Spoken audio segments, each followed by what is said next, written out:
Bonjour à toutes et à tous. Aujourd'hui, coup de focus sur l'évolution du métier de photographe avec le numérique. Les professionnels de la photographie ont dû évoluer et parmi les nouveautés, la transmission en direct des photos d'identité lors des démarches administratives. Explication dans un instant avec Philippe Paya, président de la Confédération de la photographie. Mais tout de suite l'actualité de ce jeudi 4 décembre 2014.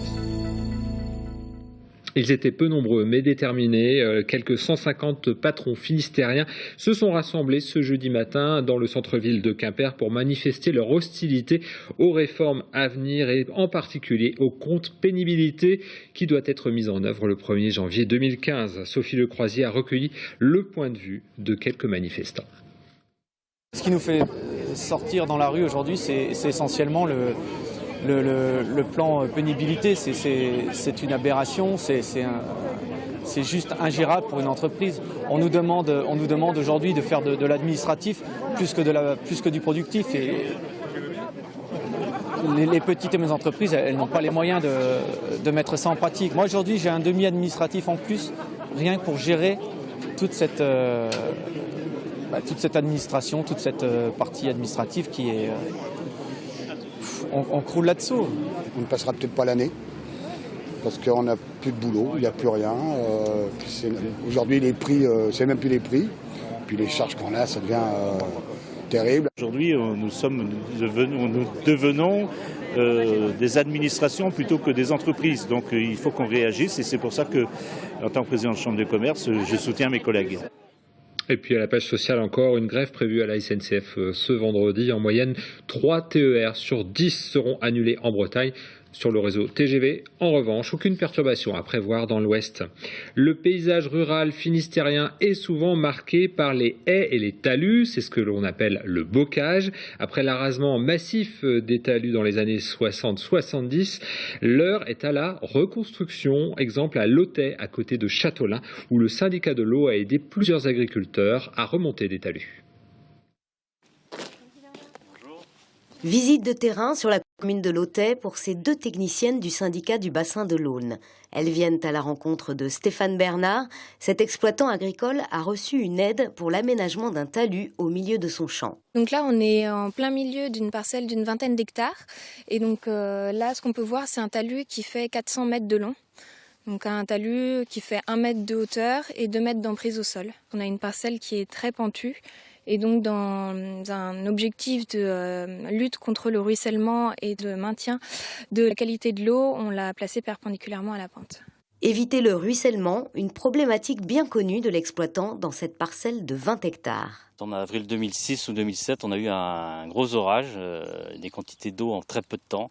Et on a eu du ruissellement, des saignées de 50-60 cm de profondeur sur 1 mètre de large. Beaucoup de terre en bas de parcelle qu'il a fallu remonter en haut de la parcelle et réimplanter la culture qui était en place. Donc des frais supplémentaires, donc on a dit à un moment il faut dire stop. C'est couper une parcelle en deux bien sûr, moins de confort de travail, mais il faut quand même penser à l'avenir.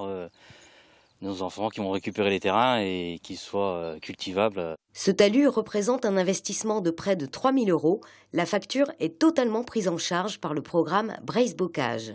Le rôle fondamental qui nous intéresse dans le bocage, c'est son rôle de préservation de la qualité de l'eau par l'imitation du ruissellement et donc la limitation des transferts de polluants vers les cours d'eau et les milieux aquatiques.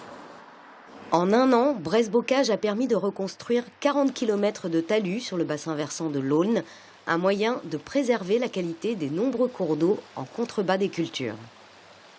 Et puis TBO est partenaire de la conférence de l'environnement organisée ce vendredi par le Conseil général du Finistère à Quimper, une réunion annuelle entre élus, associations, administrations et agriculteurs consacrée donc cette année au bocage. Le Propulsion Tour, c'est une caravane de l'UIMM, l'Union des métiers de l'industrie et de la métallurgie. Elle va à la rencontre des collégiens et les emmène dans les lycées technologiques. Objectif, sensibiliser le jeune public aux métiers de l'industrie technologique avec des ateliers ludiques, un secteur qui recrute une centaine de postes tous les ans en Bretagne et qui manque de main-d'œuvre qualifiée. Le point avec Guillaume Dilas au micro de Germain Lutz de TB Sud. Ce sont surtout sur les profils de production, parce que l'industrie que nous représentons au niveau des industries technologiques est une industrie manufacturière. Donc c'est une industrie qui fabrique. Fabriquer, c'est acquérir un geste professionnel. ce geste professionnel, ça s'acquiert à travers des formations professionnalisantes. Donc on apprend certes un diplôme, mais on apprend surtout un métier. Et derrière, ce métier est porteur d'emploi.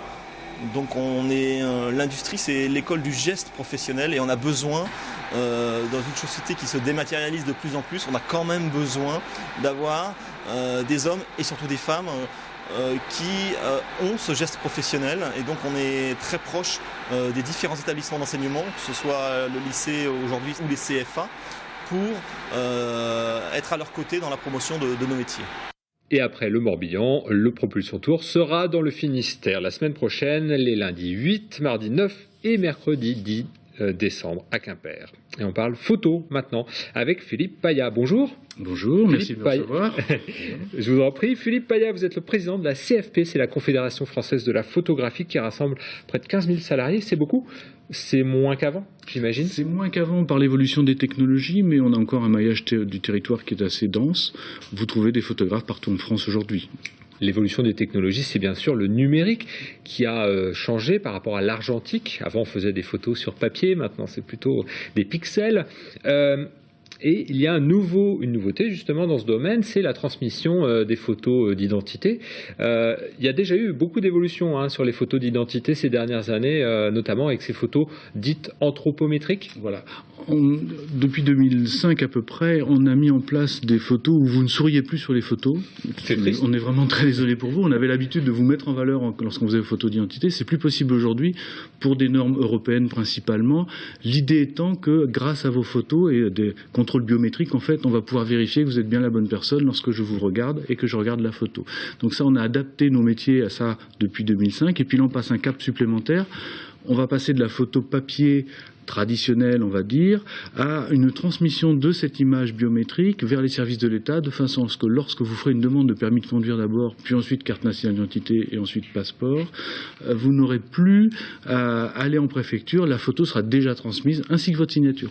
En revanche, Philippe Paya, on n'aura plus besoin d'aller en préfecture, mais on va être obligé de passer chez le photographe finalement. On est déjà obligé de passer chez le photographe de toute façon, puisque pour faire une photo biométrique, vous devez faire appel à un professionnel. Donc ça ne change rien dans vos habitudes, c'est la même chose qu'avant. Alors je dis qu'on va être obligé de passer chez un photographe parce qu'il va falloir refaire des photos, notamment parce que les permis de conduire vont changer, c'est ça? Alors les permis de conduire ont déjà changé, c'est surtout la procédure qui va changer. Il y a deux évolutions. La première, vous avez dû voir les nouveaux permis de conduire roses, là les tout petits. Donc ça a déjà changé. La deuxième évolution majeure, c'est la durée de vie. Un permis de conduire ne dure que 15 ans à partir de 2014. Ce fait à partir de 2014, bien sûr, mais ceux d'avant aussi. Donc, si comme moi, vous l'avez fait il y a quelques années, ou quelques décennies, dirais-je, je vais être obligé de changer mon permis de conduire dès que ces 15 ans seront passés. Vous devrez donc aller chez le photographe pour faire ces photos.